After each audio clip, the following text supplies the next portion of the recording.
Hello and welcome to the second new rebooted episode on the Garage of Luke channel. I'm Luke and this is my £500 ex-touring car sort of legend. It's good, innit? So, you're probably wanting an explanation. Why am I standing in front of what appears to be a very basic spec SE 318i with the wrong wheels on it? Well, I shall tell you why, because it was £500. I don't need to explain anything further than that. This is actually, believe it or not, a car that I've wanted for quite a long time. For the last few years, I have kind of ended up around quite a lot of BMWs due to the friends that I keep. And as such, I've been exposed to quite a lot of different models that I hadn't ever been interested in or driven. I had never considered having a BMW X5, for instance, and now I've had, I think, 8. But the E36 was always a car that had really appealed to me for 2 reasons. Number 1, I think they look fantastic. I've always been a huge fan of the styling of these. But number 2, young Luke was a massive fan of British touring car and touring car in general, many a day spent on a PlayStation 1 playing Toka touring cars. And the E36 was quite well used, let's say, in mid to late 90s touring car. However, in its current state, as well as some other things, this is not, as you might have noticed, an ex-touring car. It is in fact just a 318i SE automatic, but again, may I just remind you, £500. That's why I bought it, because structurally it's good and it's Avis blue, which is quite a rare colour on a low spec 3 Series, and it had to be a 4-cylinder. Always wanted a 4-cylinder, but that doesn't necessarily mean that this single camshaft 8 valve 4-cylinder is the one staying. As you can see, it's blue, Avis blue. It's a fantastic colour. Straight away, your attention will be drawn to the fact that this runs on MV1s. They are probably my favourite wheel for an E46. However, on this E36, to me, they look completely wrong. I have secured something that will fix that, which hopefully I'll be fitting later. But yeah, it's still a good car. If you come round here, you'll see the rear arches are not ruined. They're actually quite nice, if a little muddy. The one overruling theme of this will be that this car hasn't been cleaned in a very long time. We'll get onto that a bit later as well. Round the back, you can see it needs a badge. They all do. I have bought one of those. We'll pop that on as well. And also the reason why this car was so cheap. It's not written off, it's HPI clear. There's an interesting method of starting it, but again, more on that later too. But here you'll find a sticker that says ULEZ non-compliant and has a middle finger up. Now, apart from being a little bit brash and not really to my taste, this car lived within the limits of the ULEZ zone in London, and as such, this is another casualty of the ULEZ. If I hadn't have bought this, it'd have most likely ended up going to scrap, which is a real shame, and I was very lucky that a good friend of mine got in touch with me to tell me that this was coming up available for £500. Moving around this side, you'll see the story's much the same. Everything's relatively straight, rare again for an E36, because while this is an automatic, a lot of them have been manual swapped, and a lot of them have been manipulated into travelling in a sideways direction. So finding one that's straight is quite rare. And at the front, there's a scuff on the mirror, a few bumper scuffs. You generally find that with a car living in London, but on the whole, it's really not that bad. However, inside is a bit of a different story. So that's where we'll head next. I'm coming inside. Oh, God. As you can see, I fit perfectly, and by perfectly, I mean nearly. This is where things go a little bit downhill. Now, the headlining is currently held up above my head with interior pins, which is good. And yeah, everything is, I would describe as being dirty, because this was, by the looks of it, used for tip runs. My footwell is quite full of debris. There's a unknown plastic bag in that footwell. Everything's in just a somewhat poor state of repair. One thing I am going to do though is I'm going to change up the order slightly, and I'm going to demonstrate one of the biggest reasons that this car was also only £500 and potentially going for scrap if not. Here I have the key. It doesn't have remote central locking. You insert it and all doors unlock themselves manually. Now, usually you would simply pop this in like so and turn it, but it doesn't turn. There's a reason this screwdriver is on the passenger seat, because To start this vehicle, you have to insert the key so it knows that the key is in there and therefore the immobiliser is turned off. And then I have to get this screwdriver, I insert it into here, twist it, twist some more, twist one more time, and then pry it under there and push up. I promise you, I have a logbook for this car and it's HPI clear, because that does make it look like it has been stolen. But to promise you it hasn't. I'll turn the engine off simply by popping it in again and turning it off. And I'll give you a little bit more of an in-depth look into the misgivings of the interior. Back out again. So, as mentioned, it has had a bit of a life the past year or two, this car. The only contribution that I've made is the empty can of Red Bull in the door card. We'll pop into the back where I'm sure things are not better. Oh, things aren't better.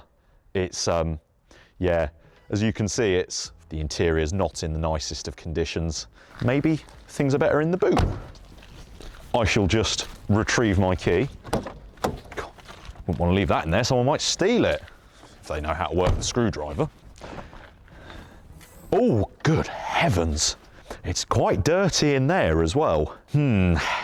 That's fine. Cleaning is easy compared to welding, and I don't think this needs any of the welding. The cleaning I can do. Even an idiot can operate a Hoover, and I am one of those. In the other side, it's much the same really. It's just lots of rubbish in it. That can all be binned, and I'm sure that will hoover up absolutely fine. Just pop that shut.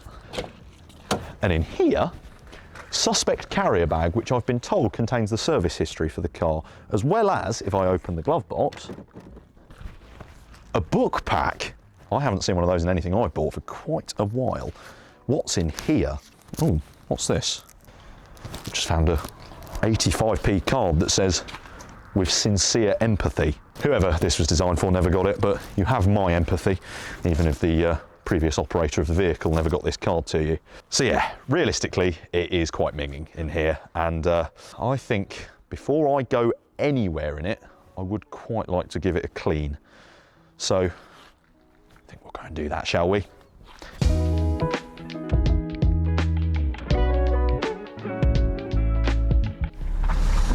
Right.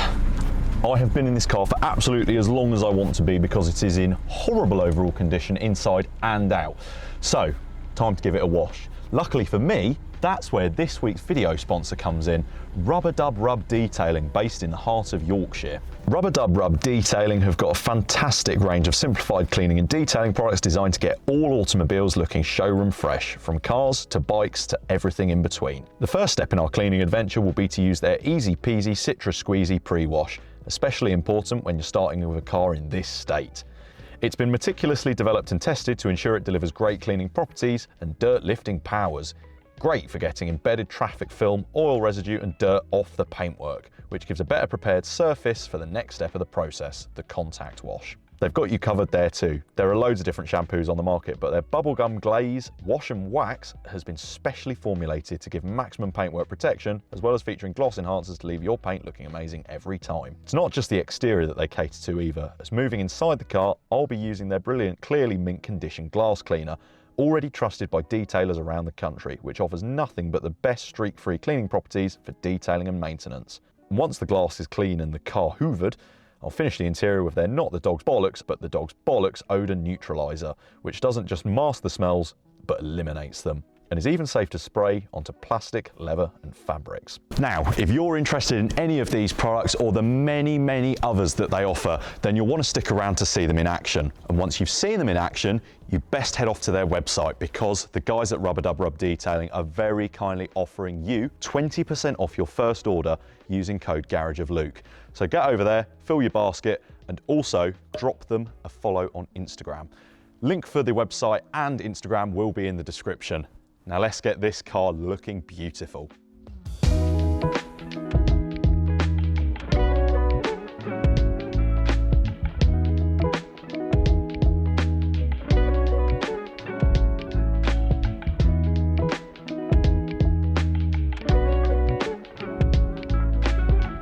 Right, so car is clean and mostly dry. One small problem was the sticker on the back. There was a Rude ULEZ sticker which was over a GB sticker, which had become the most solid item in the world.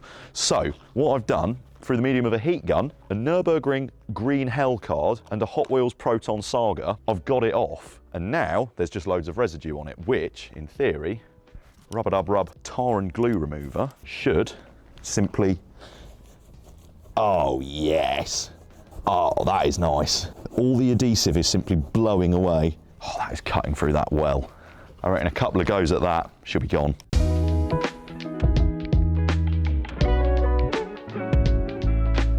So, there is one small problem with the sticker that I've just removed, and there's a slight outline which can be polished out, that's fine. However, the letters GB do appear to be permanently ingrained on the boot lid. But I'm nothing if not innovative, because what I've got in my pocket is a solution.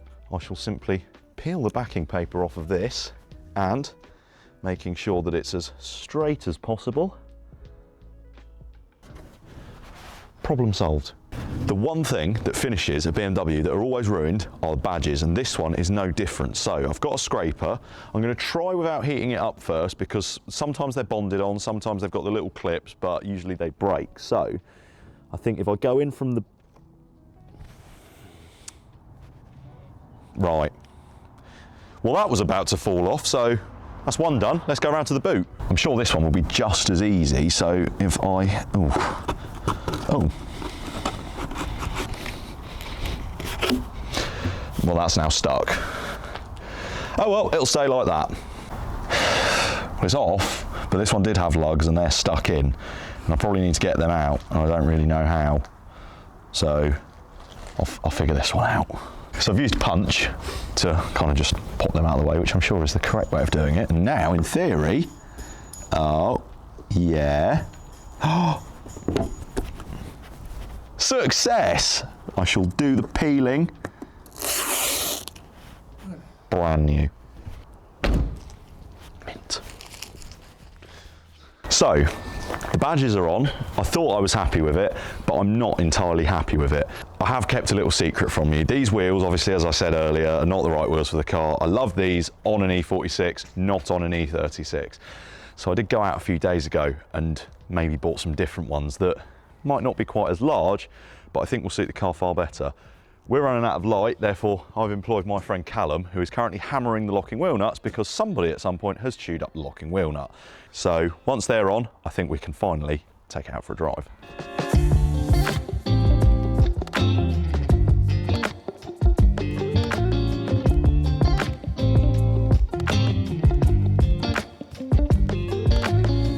So, wheels are now on, and they are so much better looking than the corroded, massive, rubbing on the chassis rails MV1s that were fitted to it. I'm really, really happy with those for the moment. But I know I keep doing this. One more thing and then I can drive, one more thing and then I can drive, but no new wheels and tyres, importantly, are complete without tyre shine. So I've got some blacker tyre dressing. I'm just gonna pop a bit of that on.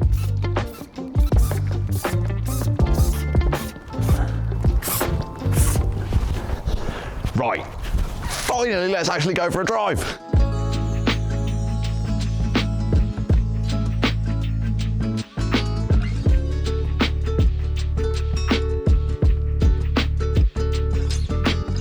Right, so it's finally time to take the £500 E36 out for a drive and see what it's like. Immediately it feels a little bit less crashy because I've got a lot of extra sidewall, which is good, I like that. And do you know what? Oh, now it feels okay, but when I'm on quite a wavy, wobbly road, and over certain bumps, it does quite aggressively try and pull me into the ditch. And another thing, both the front wheels were a bit difficult to get off, and when I saw Callum hammering at them to get them off, there did seem to be some vibrations from the front, and things were moving that shouldn't move as much as they were. So I'm just thinking, straight away, probably wants a pair of front arms. But do you know what? The gearbox is working, the engine's functioning, and it starts first time every time. This is actually genuinely quite an enjoyable car to drive. even with the automatic gearbox. I mean, I'm just happy because I've wanted one of these for such a long time. So, I mean, it's just nice to finally be behind the wheel of my own one that belongs to me. I mean, it looks great. It's come up really well. It definitely needs a good polish, but that aside, the paintwork is remarkably straight. It's actually tracking quite straight too, which is intriguing. But honestly, I'm chuffed to bits. I like this. There's a bit of movement from the rear as well. It kind of wiggles its bottom a little bit. So I think there's definitely some suspension arms and bits that need a little bit of care. I reckon with those sorted, this would be a lovely solid driving little car. Yeah, I think I'm just gonna do a few miles, get the gist of the car, and just enjoy myself really. Enjoy the fact that I'm finally in one of these.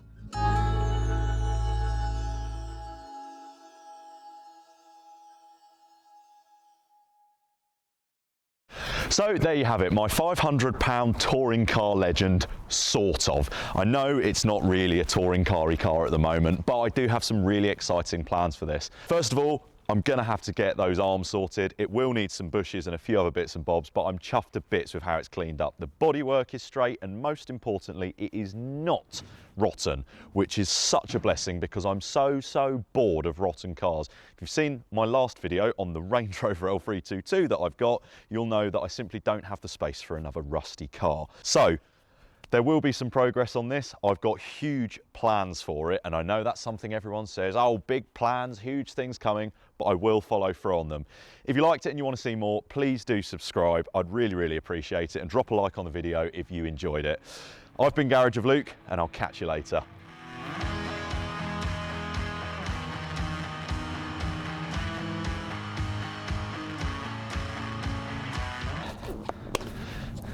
There we go.